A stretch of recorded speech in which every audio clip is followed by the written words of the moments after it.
अरे वाह भाई, मैसेज करके खुद दरवाजे पे खड़ी है। मैं आ जाऊं? जी आ जाए।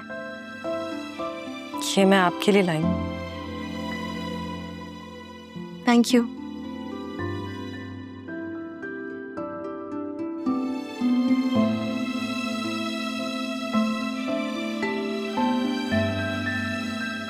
बहुत जोर से मारा।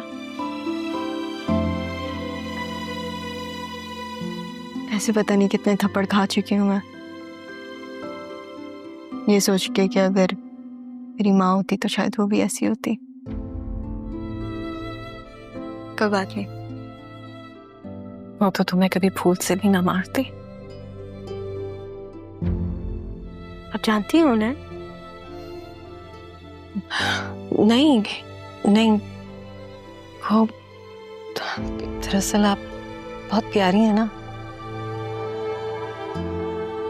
मामी को तो जहर लगती हूँ मैं। क्या वो हमेशा से ऐसे ही मारती हैं? बचपन में बहुत मार खाई है मैंने उनसे। मुझे शुरू से ऐसा लगता था कि मामी ना मुझे पसंद नहीं करती।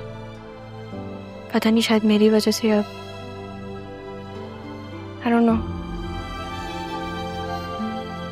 जब मैं छोटी थी ना तो वो मुझे स्टोर में लॉक कर देती थी घंटों भर, बिना किसी पानी के, बिना किसी खाने की चीज के। और मैं अपनी माँ को बुलाती थी। दरवाजे पे देख के मुझे ऐसा लगता था कि वो अभी आ जाएंगी, मुझे बचा देंगी, लेकिन वो कभी आई नहीं।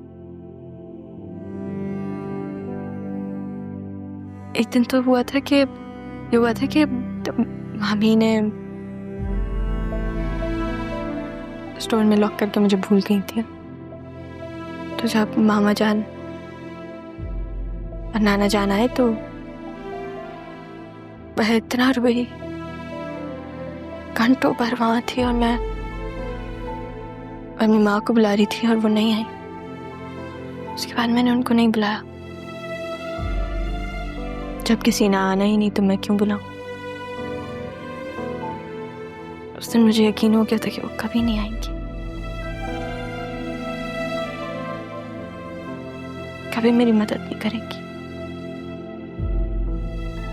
किसी ने पूछा नहीं कि क्यों, क्या मामी ने ऐसा? आपने उनका अंदाज नहीं देखा? पूछा था उस दिन पूछा था मामू ने और नाना जान ने। मुकर गई वो। कह रही थी कि इसने खुद लॉक किया अपने आप को अटेंशन के लिए। मुझे नाना जान और मामू की अटेंशन कभी चाहिए ही नहीं थी। मुझे तो पता था कि वो मुझसे प्यार करते हैं। मुझे तो मामी की अटेंशन चाहिए थी। मैं देखा ना वो अपनी बेटी के लिए कैसे लड़ पड़ी। रोजन देखा नहीं कि कौन है सामने, वो लड़ पड़ी है अपनी बेटी के लिए। मेरे लिए कभी कोई ऐसे नहीं लड़ा। मुझे यही होता था कि अगर शायद मेरी माँ होती तो वो मामी के सामने खड़ी हो जाती और कहती कि नहीं, मेरी बेटी के साथ ऐसा सलूक नहीं करो।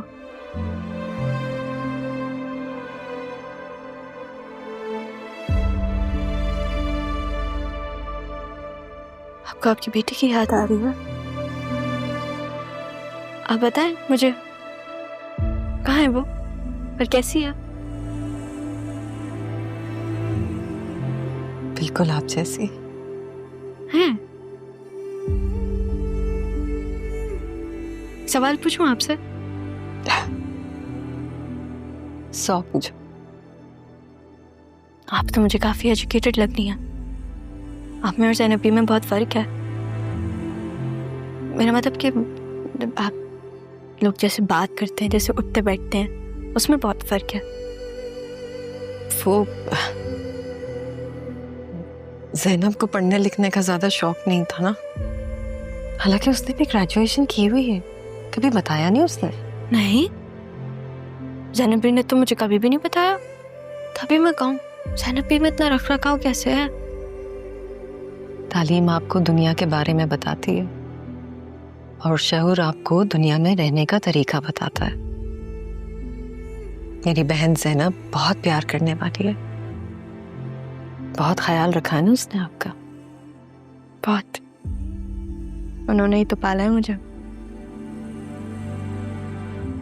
लेकिन मेरे मामू और नाना जान भी मुझसे बहुत प्यार करते हैं। शुक्र है अल्लाह का। आपसे एक बात कहूं? एक और।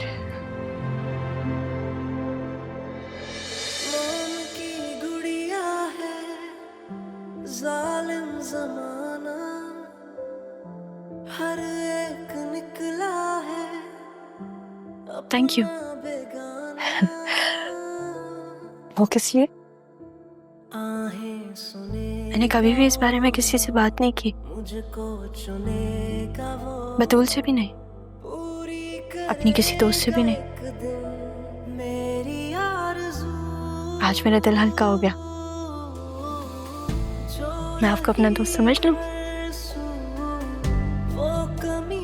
माँ समझ ली।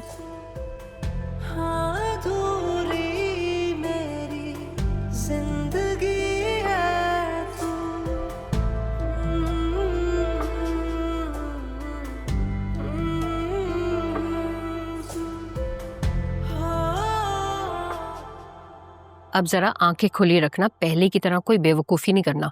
लड़का बाहर से आ रहा है, लंदन से आ रहा है। अब बतूल को ये बातें अच्छी तरह से समझा देना। कैसे समझाऊं खाला? बतूल को तो कुछ समझ में ही नहीं आता, ना उसे कुछ अच्छा लगता है। हालांकि देखें आप, लड़के को पाकिस्तानी अच्छी ट्रेडिशनल पढ़ी लिखी खानदानी लड़की चाहिए। तो बतूल से ज्यादा खानदानी कौन होगी?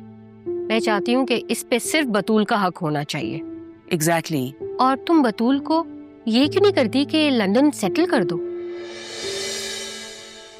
एक बात ख्याल रखना कि तुमने राहा को इस घर से दफा करना है। मैं राहा को इस घर से निकालने की कितनी कोशिशें कर रही हूँ आप सोच नहीं सकती। लेकिन पापा और राहा, ये लोग अपनी जगह से टस से मस होने के लिए तैयार नहीं। और आपको पता है राहा ने मुझसे क्या कहा? कहती है आप अपनी बेटी की शादी करवाएं ना, बतूल की शादी करवा दें। वो कौन होती है ये कहने वाली? समझाती ना उसको। क्या करे खाला, हमारी बतूल ने ही सर पर चढ़ाया हुआ है, उसके साथ मिल जाती है। माँ की तो वो सुनती ही नहीं है।